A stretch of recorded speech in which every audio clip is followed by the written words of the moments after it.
আমি জানি আমি ওই দূর আকাশের সূর্য না, যে জল জল করে জ্বলে থাকি আর সবার মাঝে আলো ছড়াতে পারি। আমি ছোট্ট একটি জ্বলন্ত প্রদীপ। সূর্যের কাছে একটি ছোট্ট প্রদীপ কিছুই না, তবে অন্ধকারের সামনে একটি জ্বলন্ত প্রদীপের অনেক মূল্য।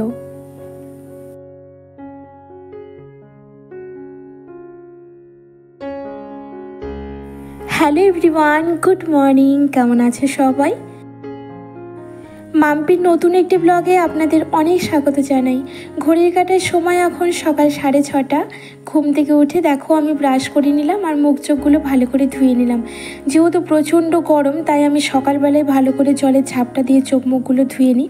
এতে কিন্তু অনেক ফ্রেশ ফিল হয়।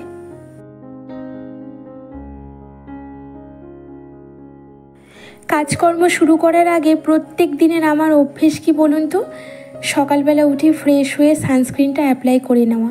আমি সব সময়ের জন্য তাই করে থাকি, শীত বর্ষা গরম সব সময়ের জন্য। কারণ স্কিন যদি ভালো না থাকে তাহলে কিন্তু মনটাও ভালো থাকে না। সেই জন্য স্কিনের যত্ন সবার আগে। নিজেকে যত অ্যাক্টিভ রাখবো, পরিষ্কার পরিচ্ছন্ন রাখবো, তত কিন্তু বাড়ি ঘর পরিবারের সদস্য সবাইকে অ্যাক্টিভ রাখতে পারবো আর পরিচ্ছন্ন তো অবশ্যই রাখতে পারবো। তো দেখো, তারপরে আমি বিছানাগুলো গুছিয়ে নিলাম। আর ব্ল্যাঙ্কেটগুলো তো আমার থাকেই, কারণ রাত্রিবেলা ঠান্ডা লাগে। আমার তো অভ্যেস আছে পাখা চলবে অথচ গায়ে কিছু ঢাকা নিতে হবে, তো সেই জন্য বিছানায় থাকে এগুলো বেশিরভাগ সময়। আর তারপরে বিছানা চাদরটাকে ভালো করে ঝেড়ে টান টান করে পেতে দিলাম। বিছানা যদি টান টান করে না পাতা থাকে, দেখবে ঘরটাই পুরো অগোছালো মনে হয়। আর তারপরে রোজকারের মতন ওষুধগুলো খেয়ে নিয়েছি, জানালাটাকে খুলে দিলাম, একটু আলো বাতাস ঢুকুক, তারপরে আবার দুপুরের দিকে বন্ধ করে দেব। এবারে এসেছি পাশের রুমে এসে বিছানাটাকে ভালো করে ঝেড়ে পুছে নিলাম। এই ঘরে যদিও কেউ থাকে না, এর আগেও বলেছি, কিন্তু রাত্রিবেলা বসে যেহেতু আমি এই ঘরে এডিট করি, সেজন্য বিছানাটা একটু অগোছালো হয়ে থাকে। আর তারপরে আমার যে এই ঘরে মানি প্ল্যান্টটা রাখা রয়েছে, অনেক দিন হয়ে গেছে গাছের পাতাগুলো মুছে দেওয়া হয়নি আর জল স্প্রে করিনি, সময় পাচ্ছিলাম না। তো আজকে ভালো করে জল স্প্রে করে দিয়ে একটু স্নান করিয়ে দিলাম। যেহেতু প্রচণ্ড গরম, গাছেদেরও কিন্তু ইচ্ছে হয় একটু স্নান করার। বৃষ্টি তো পায় না ওরা, ঘরের ভিতরের গাছগুলো, তাই স্নান করিয়ে দিলাম। আর আগের দিনে জামা কাপড়গুলো সম্পূর্ণ ছিল, একটাও ভাঁজ করা হয়নি। আর এইগুলোকে এখন একে একে ভাঁজ করে নিচ্ছি। আমার নাইটিগুলো 3টে বিছানা চাদর কেচেছিলাম, সেগুলোও ছিল, সেগুলো 2টো ভাঁজ করে তুলে রেখেছি আগে, আর একটা পরেই ছিল। এই চাদরটা খুব একটা ইউজ করি না আমরা, বিছানায় পাতিই না আমি। এটা ওই কোনো দরকারে কাজে লাগাই আর কি, সেই জন্য কেচে আবার ভালো করে রেখে দিই। তো ওইদিকে ওপরের ঘরে কাজকর্ম কমপ্লিট করে এসেছি নিচের ঘরে। আর গোলুর পরপর 2টো টিউশন আছে, ও একটা পড়ে আবার আর একটা পড়তে যাবে, ওই জন্য গোলুর জন্য একটু প্রেশার কুকারে গাদা গাদা ভাত বসিয়ে দিচ্ছি।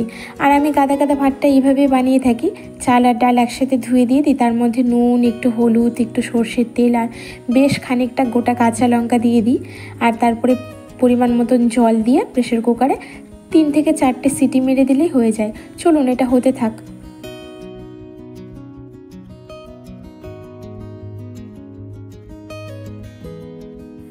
গোলু স্নানে যাবে, তাই ও আমাকে বলল একটু মাথায় তেল দিয়ে দিতে।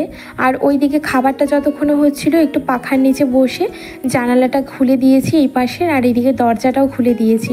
এতে কিন্তু হাওয়াও আসছিল আর পাখা চলছিল, বেশ ঠান্ডা ঠান্ডা ফিল হচ্ছিল। আর ওর মাথায় বেশ সুন্দর করে আমি তেলটা মাসাজ করে দিলাম। ও তো ঘুমিয়েই পড়ছিল, বলছে মা আমার ঘুম পাচ্ছে।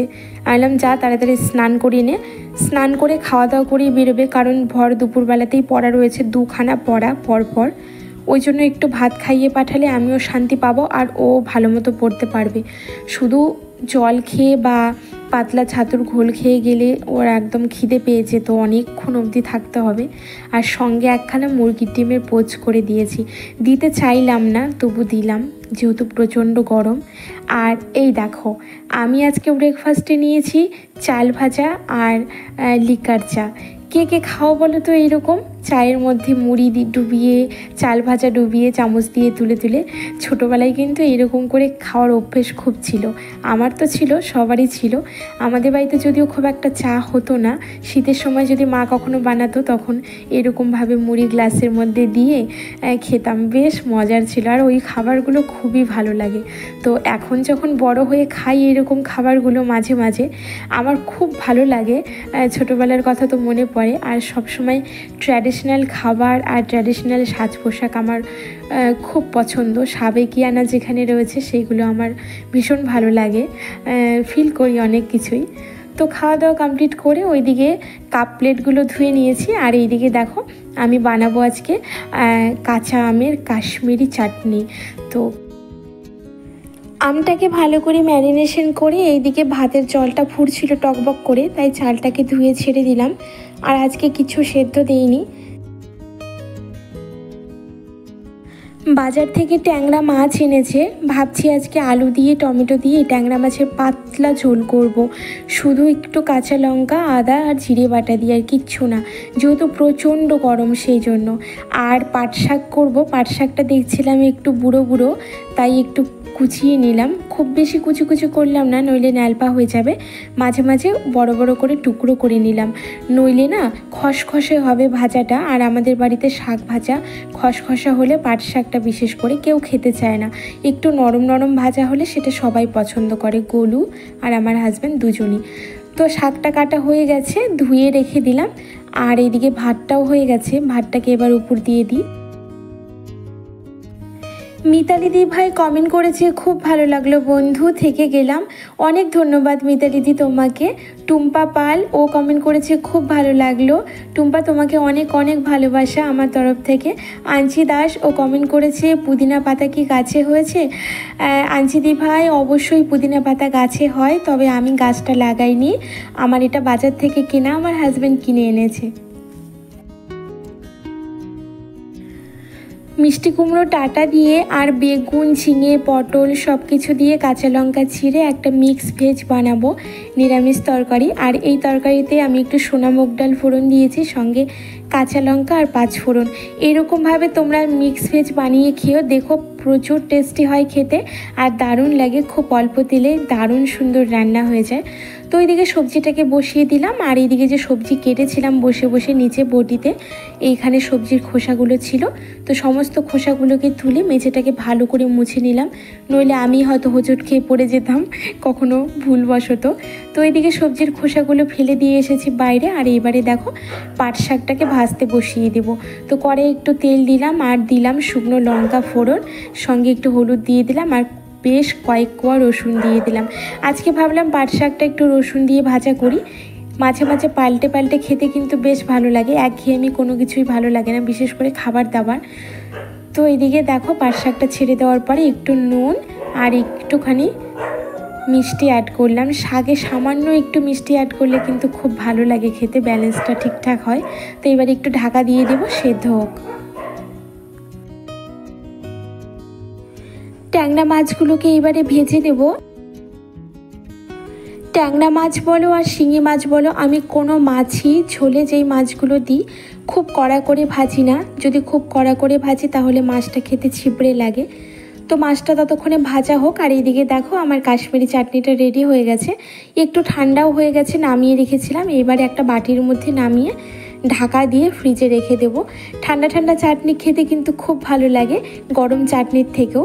তো ওইদিকে চাটনিটা রেখে দিয়ে দেখো মাছের ঝোলের মশলাটাও কষিয়ে নিয়েছি আর ঝোলটা ফুটে গেছে টকবকিয়ে। এইবারে ভাজা মাছগুলোকে দিয়ে দিলাম, দিয়ে খুব বেশি ঝোল দেবো না, গামাখা করে ঝোলটা করব, ঢাকা দিয়ে দেবো, তাহলে ঝোলটা ফুটে উঠবে, টেস্ট হবে। তো যতক্ষণে ঝোলটা ফুটছে ততক্ষণে দেখো আমি নিচের পুরো ঘরগুলোকে ভালো করে ঝাড় দিয়ে নিচ্ছি, কারণ সময় নষ্ট করে লাভ নেই। এদিকে আবার ওপরের ঘরের কাজগুলো পড়ে রয়েছে, কিছুটা কিছুটা কাজ, সেই কাজগুলোকেও কমপ্লিট করতে হবে, স্নান করতে হবে। তো চলো ভালো করে ঝাড়ু দিয়ে নিই।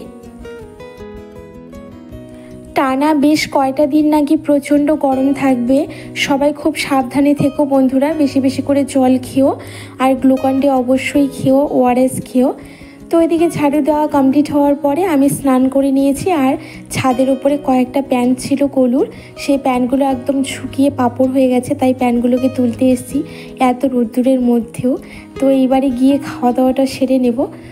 তবে চলো বন্ধু, আজ আসি, কাল আবার আসবো নতুন একটি ভিডিও নিয়ে তোমাদের মাঝে। তোমরা সবাই খুব ভালো থেকো, সুস্থ থেকো আর সাবধানে থেকো।